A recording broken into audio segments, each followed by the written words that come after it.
All right, so even though it's Christmas Eve, I bet you're here because you're like me and always up for learning something new. That's right. We're diving into Motown today, Yeah. and its huge influence on soul music. Huge is an understatement, I think. And we're going straight to the source. Yep. The Wikipedia articles for Motown and soul music. The best source. We're going to uncover how this label started so small and then became this music empire that broke down so many racial barriers in the U.S. And we'll look at how that unmistakable sound, that Motown sound, shaped soul music.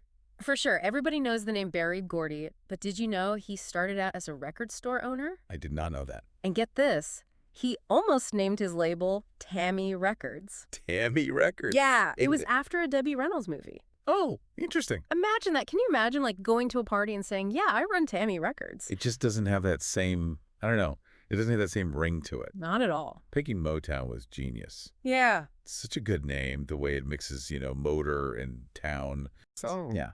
It's a perfect nod to Detroit, where it all started, and the whole spirit of the city. Yeah. That industrial city, the birthplace of it all. And what I find really interesting is how Gordy built Motown with this, like, family business vibe. Yeah. Brought in his siblings, even his father, to be part of it. A real family affair. But he was super smart. Yeah. He set up all these different labels under the Motown umbrella. Oh, I see. It was genius to avoid those payola accusations. Smart move. And he could promote different artists without raising any eyebrows. That's so interesting. That multi-label approach. Yeah. It's fascinating. It really let Motown work with all this diverse talent, but keep that strong brand identity. It's true. And we can't talk Motown without talking about that sound. How the sound? It's instantly recognizable. Yeah. The back and forth vocals, the call and response, driving bass lines. Oh, yeah. Tambourines, horns. It makes you want to dance. You just can't help but move. You can't. You're so right. It wasn't just the instruments or the vocals. Right. They had these amazing recording techniques. Like what? Like using two drummers. Two drummers. Yeah, to give it that unique rhythmic depth. Oh, interesting. And they were all about Kiss. Keep it simple, stupid. Keep it simple, stupid. It sounds kind of counterintuitive, but that's a big reason why they were so successful. But that simplicity, it's almost deceptive, isn't it? Oh, yeah. It's easy to miss the talent behind those melodies and the song structures. Yeah. So straightforward. Yeah. But that's what's so brilliant. Yeah. Making something sound effortless. Totally. But it hooks you right away. It does. I mean, so many artists are still trying to do that today. Absolutely. It's the gold standard. Then there's the whole Motown machine aspect, Really? like those crazy 22-hour days in the studio. Oh, wow. Constant touring. Into it. And Gordy's infamous quality control meetings. I've heard about those. It was a hit factory churning out smash after smash. Gordy was a demanding guy. Yeah. He had this almost factory-like approach. Yeah. He was determined to release only the very best. That's wild when you consider that he actually rejected songs that became massive hits later. Oh, wow, really? Can you imagine the pressure in those quality control meetings? Oh, I bet. It makes you wonder what he must have thought of those songs that blew up. Like, yeah. I heard it through the grapevine. Oh, yeah, that's a classic. Gordy didn't like it at first. He didn't. Thank goodness the producers were like, no, we're doing this. Good for them. That's brave. But this whole system, Yeah. it must have been intense for the artists. It was, but there was a reason for it all. Yeah. Motown wasn't just a record label, Yeah. They were really invested in developing their artists. Yeah. It was about their image, teaching them how to dance, even social etiquette. Really? It was a whole package. That makes sense, especially given the social climate back then. Oh, absolutely. They weren't just making stars, they were creating ambassadors for Black culture. Exactly. Motown understood representation. Yeah. They wanted to show the world the talent, grace, and sophistication of Black performer Yeah. and challenge stereotypes. Right. The Motown Revue played a huge role in that. Oh, definitely. It wasn't just touring and putting on shows. Yeah. It was about building a community, Yeah. a platform for these artists to really shine. And Motown's influence reached way beyond just the music. They even got into film and television. Oh, that's right. They did projects like Lady Sings the Blues and Mahogany. With Diana Ross. Yep. It showed how ambitious they were. For sure. And they wanted to tell stories that connected with Black audiences. Right. They were giving Black voices and stories a platform, which was groundbreaking back then. Absolutely. Then came the big shift, the move to Los Angeles in 1972. That was a big deal. It caused a lot of debate, Yeah. mixed feelings. Some people saw it as a natural move for a company with their eyes on Hollywood, but others were worried about losing that Detroit sound. Totally, and that connection to the city that birthed it. Exactly. It's hard to imagine Motown without Detroit. Yeah. Before we get into what happened after the move, Yeah. let's step back and look at the bigger picture of soul music. That's a great idea. To really get Motown's impact, we need to understand where it all fits Yeah, that exactly. context. When we say soul music, what are we really talking about? Like, where did this sound come from? Soul music, it's like this amazing mix of gospel, R&B, and jazz, you know? Yeah, It's so full of emotion, often spiritual, incredibly expressive. right. But it goes beyond the music itself. Oh, yeah. It's a way of expressing Black identity, Uh-huh. Black pride, Yeah. sharing stories, experiences, Yeah. emotions that really resonated within Black communities. So that connection to Black identity, did that shape the sound of soul music? Well, absolutely. Yeah. Soul music came about during this huge time of social and political change. It was a way for Black artists to express their struggles, hopes, dreams. Yeah.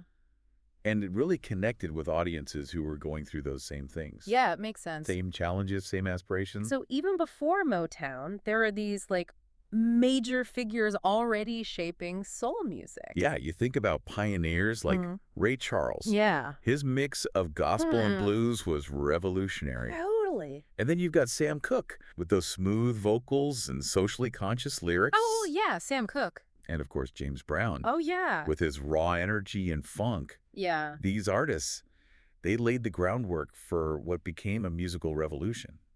It's so interesting how soul music wasn't just like a one-place thing. Right, yeah. It feels like every part of the U.S. had its own version of soul. Yeah. Like Memphis, for example, they had Stax Records. Yeah. That unique approach of putting the vocals further back in the mix, Interesting. letting those horns shine. You know that Memphis sound right away. You do. And then you have Philadelphia soul, Oh. with Gamble and Huff leading the way.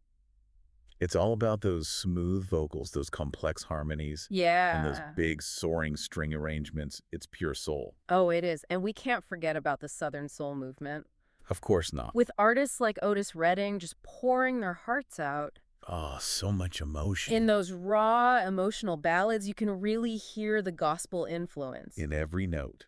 It's amazing. Every region brought something unique to soul music. Yeah, like different colors on a palette. It is. It's so cool to hear how they all mixed together, Yeah. influenced each other. It shows how much creativity there was all across the country. It was bubbling over. It was. And even with all those different styles, soul music really brought people together. Yeah. Especially during the civil rights movement. It became a soundtrack for a whole generation fighting for equality, Yeah. for justice. Yeah. These songs gave voice to their struggles, to their hopes, their dreams. Powerful. It really resonated with people beyond the U.S. Yeah. This music touched people all over the world. And that influence is still around today.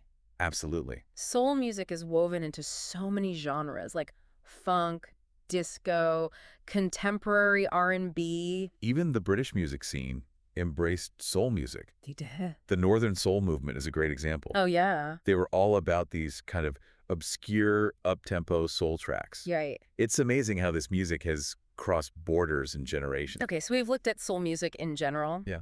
But let's get back to Motown and their big move to Los Angeles. Okay.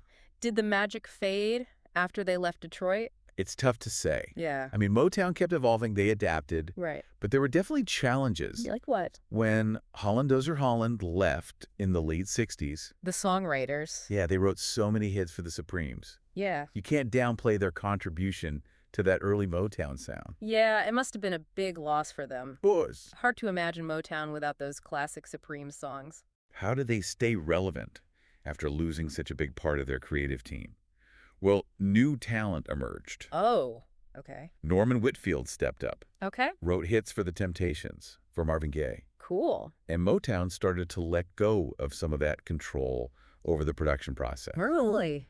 Gave some artists more creative freedom. Interesting. Like, think about Marvin Gaye's What's Going On. Oh, yeah. Such a powerful album, so personal, It is. tackling social issues head on. Yeah. That wouldn't have happened in the old Motown back when they had such tight control. That's a great point. What's going on is so different from the typical Motown sound. Right. It's raw, personal, experimental. It shows they were willing to change, Yeah, embrace a new kind of artistic expression. absolutely. And other artists like Stevie Wonder, they thrived in that new environment, Yeah. releasing groundbreaking albums like Talking Book and Inner Visions. They were pushing the boundaries, musically and lyrically. They were, but I remember reading that some rock music fans criticized Motown. Yeah. They thought they were too polished, too commercial. Oh, interesting. They even called them Toy Town. It's funny how that criticism always seems to come up with successful pop music. Right. People dismiss the craft and innovation that goes into making those catchy songs. Yeah. Honestly, music that makes people happy, Yeah. makes them want to dance, Yeah. that shouldn't be dismissed so easily. For sure. We got to acknowledge the skill behind those seemingly simple pop songs. Absolutely. And despite that criticism, Motown kept having hits throughout the 70s and 80s, That's right. introduced artists like Lionel Richie and the Commodores, Oh, yeah. Rick James. The Barge. They weren't stuck in the past. They were still connecting with audiences. They were still in tune with what people wanted. Yeah. But things were changing. In what way? The competition was tougher. Oh, yeah. Motown wasn't the only game in town anymore. And in the end, Berry Gordy made the tough choice to sell the company. It was the end of an era. It was. In 1988, MCA Records bought Motown for a whopping $61 million. It just shows what an empire Gordy built from that tiny record store in Detroit. It's an incredible story. It really is. From a little storefront to a multi-million-dollar company. That legacy's still alive today. It is. The Motown catalog is full of iconic songs. Oh, yeah. They're still celebrated, sampled by artists everywhere. Motown's music is woven into American culture. It all started with one man's vision Yeah. and belief in the power of black music. And that vision helped shape the sound of a generation, Yeah. paved the way for so many artists who came after.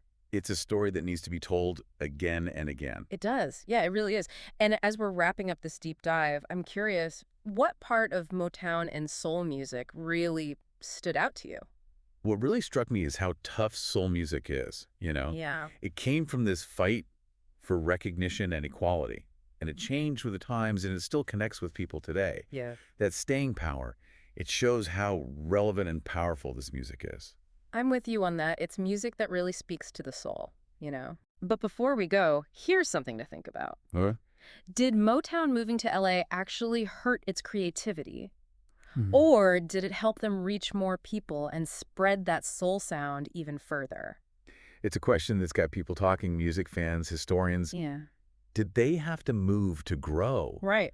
Or did it mean leaving behind what made Motown so special? Yeah. There's no easy answer. No. It's something to think about as you keep exploring Motown and soul music. Definitely food for thought. This has been such a cool deep dive, even on Christmas Eve. It has. I hope you learned something new today. Me too. And maybe you'll even go listen to some Motown classics. Yeah, who knows? Maybe you'll find some hidden gems. Happy holidays, everyone, and keep exploring.